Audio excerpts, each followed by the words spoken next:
one of the conversations around gender roles and even the transgender movement and those kind of things is compassion, and we talk about how we need to be compassionate, and a lot of people have taken the compassion route, and that means they've taken their hands off of this entirely. They've said, well, we're just going to let it work out, we'll let it play out, we want to be kind, we want to be accepting, we want to let things happen. But we know that gender roles have become a major battleground in the culture war. It may be the battle, battle on the battleground. You know what I meant there. Sure. This is the war, right? Is for gender roles and what that plays out to be and what that looks like. And I think the reason many people just allow that to happen and allow it to go, and they say, well, things are different now than they used to, is because they don't really understand what's at stake. What's at stake if we cannot raise young boys to be men that can navigate the future? What do we lose? What happens?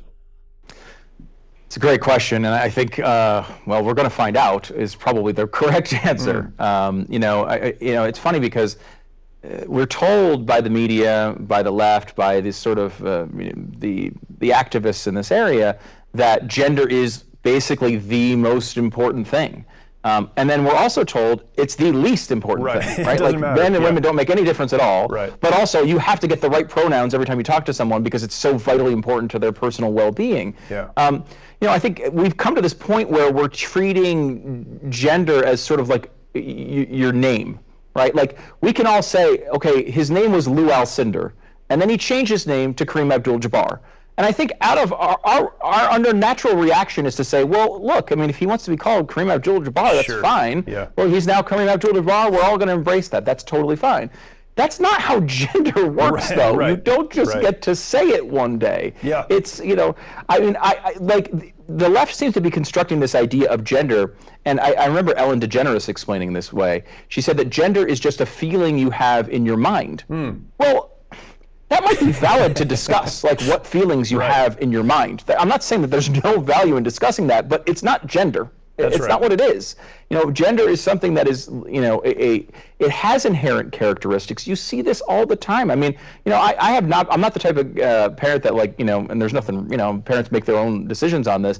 But like we've tried to keep my son away from more violent video games and violent fare, just because I feel like he's going to get into that. I know I got into it eventually. He's going to get into it eventually. I don't mind him having as innocent as a childhood as he possibly can.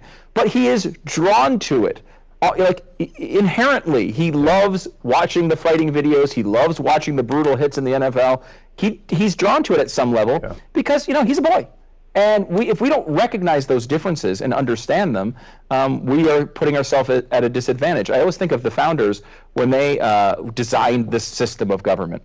One of the brilliant things they did was understand human fallibility. They didn't try to say, well, we'll just make everyone perfect. Right. They said, no, people are going to react, let's say, in a way that emphasizes self-interest.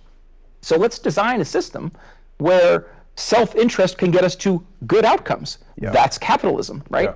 Yeah. And it's worked really, really well for a couple of hundred years, despite everyone's attempt lately to derail it. And I think, this sort of nuclear family thing has been pretty good for humanity. Right. We've come a long way with it. I just don't think it should be abandoned. And I don't know what the end game is here. This has moved faster than I think anybody has seen coming.